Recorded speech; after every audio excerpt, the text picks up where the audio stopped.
Let's set the record straight. You and me, we ain't nothing alike. Let's set the record straight. Those words you say, they hold no weight, they like. Let's set the record straight. You'll never break the man before your eyes. Hello everyone, welcome back to another Diecast haul. Today we have a little bit of a smaller haul. We got 3 boxes, 1 package, and there's actually 2 other things that I don't have in a box. There's one that I picked up at Walmart, which was a Dale Jr. hauler. I don't have that with me, and I kind of forgot to bring my Authentics too, because I got another Cindric, another Larson, the Freightliner, and I got a Michael McDowell too. And then there is a 124 I got in the mail from USA Diecast, which we will take a look at that here in just a second. Starting off, we're going to start off with the 124 I got from USA Diecast after this is all cleared out. And then after that, we will do this package here, these 2 boxes, and then this big box right here. Now, there is a very special diecast in here. I don't know if it's this one or this one, but I know it's here because it said it was delivered a little bit ago, like a few days ago. Again, don't remember which package it was in. I just kind of put them in a pile, wait a couple weeks, and then whenever, you know, I have enough diecast for a diecast haul, I just kind of pull them out and be like, here's a diecast haul. But anyway, that will be a very awesome diecast whenever we get to that. So let's go ahead and get this started off. So, as I stated, we are going to start off with the 124 I got on Instagram, almost said eBay, but this is from USA Diecast, almost said K-State for whatever reason, but definitely did not come from K-State. But this is the Alex Bowman 2019 Patriotic paint scheme, if I can fix the brightness here. It's the Patriotic paint scheme, and it's actually color chrome, which I did not know until getting it purchased, so there's that. I'm going to actually scoot this down just a little bit. Oh. There we go. So let's go ahead and get this bad boy out, just kind of have it out of the box. You know, that's what we normally do. We're not doing a review or anything. We're just kind of getting it out, having it, you know, a little bit for show. And we'll have the diecast review on it here very soon. Only thing it came with is this little card here. I don't know if it came with anything else. And then, oh, my package fell. And then it also didn't come with like the little, the little corner piece on the package. This little thing here, where it's supposed to be here. It did not come with that as well, which again, it's not a big deal.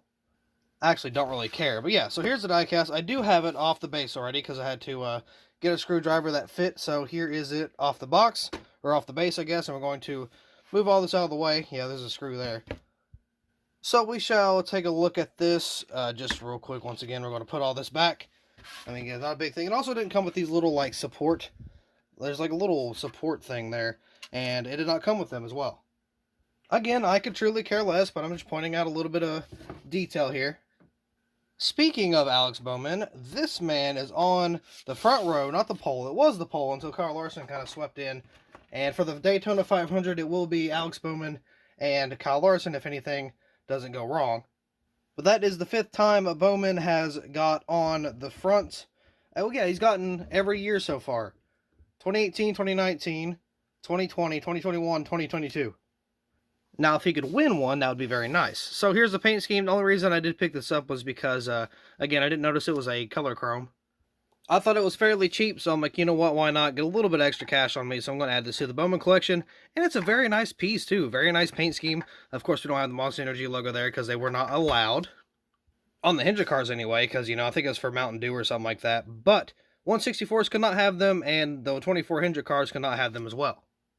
So we are going to set this one aside and move on to our next little, I was going to say box, but it's actually the package. So let's go ahead and get that underway.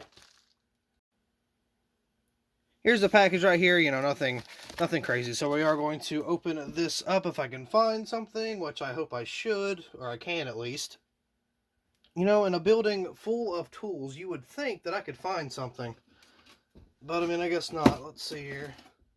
Got some long scissors. We'll see how that does. Yeah, we got it. Maybe. I don't want to ruin what's in here. I know those don't cut with a darn either. We might just have to tear it open a little bit and try not to damage whatever's in here. Because it looks pretty... Okay, so it's unauthentic. So I'm going to try to get this out real quick. Alright, so getting it out of the package, I do believe I kind of... Yeah, I did bend it a little bit. Oh well, that wasn't my fault. I'm not going to put that on the shipper. However, I do wish it was in a box, you know, preferably. But this is Josh Berry, the throwback, because for whatever reason, my Walmart said, screw you, we're not having this. And I found, what did I find out of this? I only found a few. Oh no, I found more than a few. I think I found all of it but the, whatchamacallit, the Josh Berry, right? So, you know what makes it even more aggravating?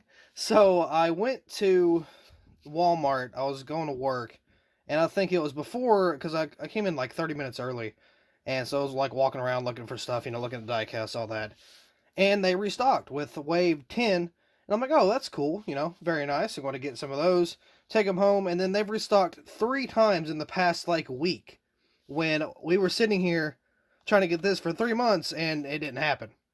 So it definitely does suck. This is going to be one of the rare occasions that I actually keep a Authentics in the box until I get a different one. And it not being Dale Jr. I mean, it's Dale Jr. related, sure, but I'm going to, because he finished second place in this too, so I don't know if I'm going to get a second one, review it, keep this one in the box, and then make the race version, which I probably will in all honesty, but I might just do that, so I do have to get a second one before I actually do a diecast review. So this was the Josh Berry, so that tells me what's in that bigger box, and that's going to be a definite best for last scenario. And not to mention, it is Alex Bowman related. So, with that being said, we are going to move on to our next box. So here's our next box, and this box is going to be pretty similar to the next one too, because it's about the same. So we're going to open this bad boy up, maybe. I really need to start, like, taking my, it's not going to fit this. I need to really start taking, like, a little knife on me or something. Again, got a building full of tools and can't find a knife. So I found this old one. It looks, you know, pretty old school. So I'm going to try to be easy with it and hope I don't damage something, because that won't be, very good. It is sharp. That's a good thing. That's kind of what we're looking for here. So getting into this box, maybe. Yep, we're getting it open. So finally, it's about time. Again, I feel like I could, or I should be able to just kind of reach out and grab a knife, but I guess not. So we got some little bit of packing popcorn here. So let's see what is, oh, kind of fell out towards me. Oh, I got this one on eBay. This is, because it was unavailable, this is the Corey LaJoie Built Bar car. Very nice paint scheme. And it is for Spire Motorsports. Expect this one to be reviewed incredibly soon. And look, all of the contingencies right there. I kind of didn't notice that until now, but look at that. That's wild. That's pretty cool to see, actually. It kind of brings me back to the good old days when we had a whole bunch of contingencies right there on the front end. And we had some on the back and, you know, all the way around. But, you know, also the new Built Bar car actually looks pretty good, too. So I did want to touch up a little bit on that. But this is what we got for here. Very nice race car indeed. I really like that blue too, so we're going to check to see if there's anything else in the box, and there is not. So our only option is to dig into the next box. Alrighty, this can kind of be, you can say, the calm before the storm, because once again, I know what's in that box there. It's going to be pretty freaking awesome. Also, there is blue on that box, so if you are wondering about that, don't worry about it. I've been painting like a lot, and I got a big old glop of blue paint on my hand, so I didn't want to like rub it on my shirt or my pants or anything like that, so I just looked over, said, oh, there's a box. I'm gonna use that, and that's kind of how they got there. So that is indeed how that happened. I've been getting a lot of customs done too, so we're going to look out for, oh, I opened it upside down, nice. We're going to get some more die-casts coming out also. Ooh, speaking of customs, not this one, but the next one I kind of see. This is the Jordan Anderson truck. He finished second place in this truck, so it's not a race to win. But they still made it the raced version, and I saw the 124 review, but I have not seen a 164 review yet, just haven't really got around to watching any. But this one, from what I can tell, doesn't really have a lot of damage, but it does have some bare bond on this back corner, so we are going to get into that very soon. I don't know when we'll review this, but it should be pretty soon, because again, this is a newer diecast. I want to get the newer ones out first, and then move on to some of the older releases. So next up in the box is going to be a diecast I already have, but this one is going to be edited, per se, for good reason. This is the Austin Cindric 2021 Homestead, or not Homestead, Phoenix. I keep saying Homestead. But this is the Phoenix raced win. So I'm like, you know what? While I have the chance, while I have this opportunity, I am going to get another one and do it LW3 style. Cut out the quarter panel, you know, do some wheel marks, like on the wheels and stuff. Put down that window net, do the detail on the inside, and have a pretty decent die cast for once. So we will do a side-by-side comparison whenever we actually do the die cast review on the custom. And just for poops and giggles, I'm going to add a little flag, the little championship flag, so that should be a very nice touch. Now, I will be selling this one off, the one that I customized, because in all reality, I don't really need anything with it. I don't want a edited production, especially one that I did. I want the actual produced version if I'm going to have it in my collection. Now, if I was a Bowman fan, then yes, absolutely. Or not a Bowman fan. If I was a Cindric fan, I already am a Bowman fan. If I was a Cindric fan, then yeah, absolutely I would keep it. Because, you know, a realistic, more realistic diecast, so that would be in my collection. But I'm not, and we're going to sell this off just whenever I get it done. I will say it will be a little bit from now, because I do have some projects lined up first. Because I'm going to do, I think it's 7 164s, and then 3 or 4 124s, and then we'll have a new line of customs. And I think we're going to do 2 Cindrics, a couple others, and then we'll go back to a new line. So just kind of a new lineup of customs. So this box is empty, which leaves us the moment we've all been waiting for, especially me. But this is going to be a very, very valuable die cast, and you will see here in just a second. So here is the big old box. There's the blue paint that I was talking about. I just kind of have it on my finger, so I just kind of rubbed it around. And I was like, yeah, I'm not going to use my pants or shirt for that. But anyway, this box right here is more expensive than the 124 sitting over here. So, yeah, that kind of sucks. And it's more expensive by a decent amount. Now, I am going to have a slight deja vu moment right here. This die cast hurt a lot to purchase, just like the first one did. You know, another hint to what this is. I mean, you guys might already know by now, but this broke me because I didn't want to pay that much for this, but I'm not going to find it anywhere else for anything cheaper. So I had to just, you know, bite the hand that fed me and be like, you know what, whatever, I'm going to purchase this. It's going to hurt me a little bit, but it's got to be done.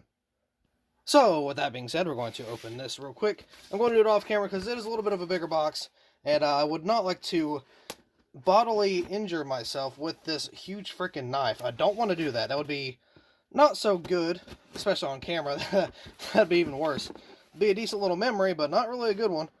I've almost hurt myself on camera before, by accident, of course.